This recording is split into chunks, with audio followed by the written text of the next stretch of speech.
Well, it's November 12th today. It's the official release of the PlayStation 5. And you gotta love when you get your game before you get the actual system. So that's always great. But speaking of video games, I did mention a couple videos ago that my favorite video game series of all time is Mass Effect. And I did also mention that every single year on November the 7th, they have a special day where it's basically the Mass Effect Day. And they get to talk about everything Mass Effect. They'll release new merch, videos and trailers of an upcoming game that is within the Mass Effect universe. They'll show off some unseen artwork. And unfortunately, N7 Day has been pretty quiet these past couple of years. With the unfortunate failure of the most recent Mass Effect game, Mass Effect Andromeda, it didn't leave the brightest future ahead of the series. With recent N7 Days over the past couple of years being quite disappointing and really nothing to be excited about, I'm really happy to say that this N7 Day left us with a lot to look forward to. All of the rumors and the expectations were correct, and on N7 Day this year, just last Saturday, they did announce that they are indeed remastering the Mass Effect Trilogy. Its release day will be spring of 2021, and I do imagine it will be coming to new generation consoles, PlayStation and Xbox,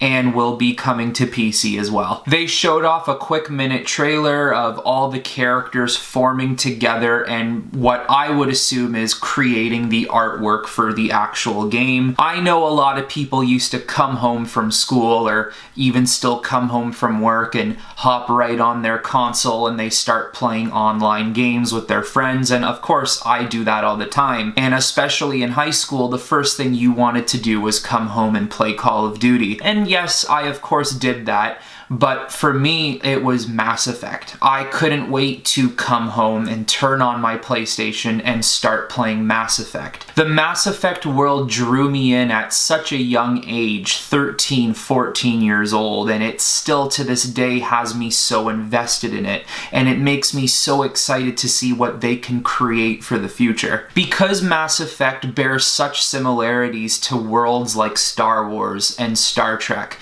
I do believe that is why I love Mass Effect so much. Now, the company of Bioware is known for making a lot of other games, and one of their first RPG open world type games they ever created was in fact Star Wars. They made 2 Star Wars games. Now, unfortunately, those games are not PlayStation, they're Xbox only, so I was never given the opportunity to play them. But knowing their experience in developing a Star Wars game and transferring it over to their own original idea of science fiction, it paid off well, and you can see how much of a great job they can truly do when they have the right minds behind it. Considering the releases of Mass Effect, so Mass Effect 2 being, I believe, 2009, 2010, and Mass Effect 3 being 2012. Both those games came out for the PlayStation 3, and we've only had one Mass Effect come out for next generation consoles, the PS4. That was Mass Effect Andromeda, and as I've mentioned, it didn't really turn out the best. Now, for the PS5, I can only assume we're getting this remastered trilogy for next-gen consoles, because if we didn't, that wouldn't really make too much sense, considering that the PS5, by the time it comes out,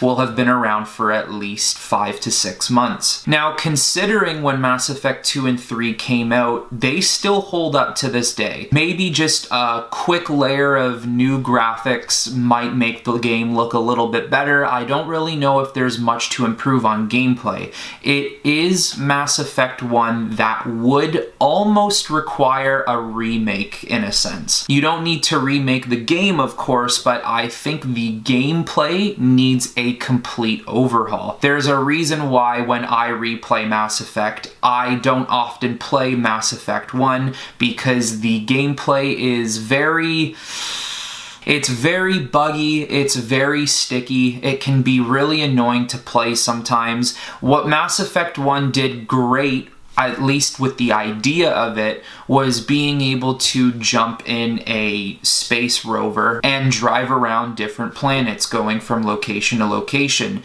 The open world free roam of that was a lot of fun. but the map layouts were terrible. Driving the vehicle was sometimes very difficult and annoying. Mass Effect 1 would be the game that could potentially use a remake in gameplay. Now, to end off N7 Day with sort of a bang, they did officially announce they are working on a brand new Mass Effect game to continue the series of their Mass Effect saga. It isn't the craziest idea that they're actually doing this because Mass Effect is BioWare's baby. They would never give up on this series, and even though Mass Effect Andromeda didn't have the best outcomes, they still know that there's something special there, and they can continue to create great games. They also did announce about 6 months ago that there was a new game slowly in development. On N7 Day, they announced that they have a veteran team continuing work on a brand new Mass Effect game. They also dropped a photo of what looks to be like concept art from the upcoming game. I'll show it right up on the screen. So it's a picture of a brand new ship that we've never seen before, and I believe they've entitled it the Mud Skipper. And from the details I've heard, it's an idea that the Mud Skipper can not just traverse through the sky, through space, it can also be used on land and underwater. That makes me think that in this next Mass Effect installment, we are going to see many different environments that you will be able to traverse. Also, the environment the ship seems to be sitting on is indeed mud, something damp, something swampy. There is a massive planet in the top right corner, or maybe a moon that's just super close to the horizon. And then also in the bottom left, you do see the sun with another moon or planet right to the left of it. So there seems like there is a lot going on in this region and possibly a lot of places you can travel. Now, what gets interesting is the characters you see at the bottom. Starting with the far left one, I cannot tell who that would be. It doesn't look like an alien I've ever seen before, and maybe possibly just a human. Starting to the right of him, there is what looks to be an Angaran, and an Angaran is an alien we were first introduced to in Mass Effect Andromeda. Angarans, the species, the race, and the history of their species were one of the brightest points of Mass Effect Andromeda and one of the most interesting parts of the game. Now, the two aliens standing right beside him, you'll be able to tell who they are if you know and have played Mass Effect. They are Thane and Mordin, taken from the load-up screen when you choose your squad in Mass Effect 2, except they are flipped. What makes it interesting is both of their characters, and sorry, spoiler alert, both of their characters die in Mass Effect 3, story-wise. And if you're not careful, they actually die in Mass Effect 2 as well if you don't upgrade your squad enough or protect your ship enough in the final battle. So now there's a lot of questions about this picture, but overall the picture does look cool and it does look exciting. The questions now open up is, are we in the Milky Way or are we in Andromeda? And if we are in the Milky Way, are we potentially suiting up for a Mass Effect 4?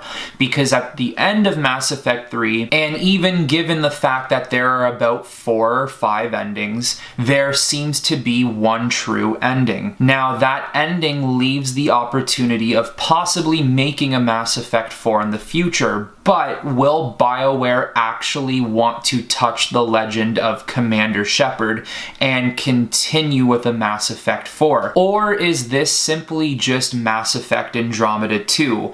They didn't succeed on the first attempt the way they wish they did, but on their second attempt with the right team and the right minds behind it, they can potentially make this something special. Or is this simply just a brand new Mass Effect game inside of a Mass Effect saga that really have nothing to do with the legend of Shepard and nothing to do with traversing over to another galaxy in general? There are many opportunities and many options they can use in this upcoming game, so it's going to be really interesting to see what we get. Even though we're probably going to have to wait 3 to 4 years for this brand new game, I'm sure at the end of the day it will be well worth it. Alright guys, well that's going to do it for this video. If anyone is a huge video game fan and is a huge Mass Effect fan like me, let me know in the comments. and let me know if you're excited for this remastered trilogy. Now, if you don't mind, I have to go run from window to window in my house to see when the delivery man gets here with my PlayStation 5. Alright, see ya.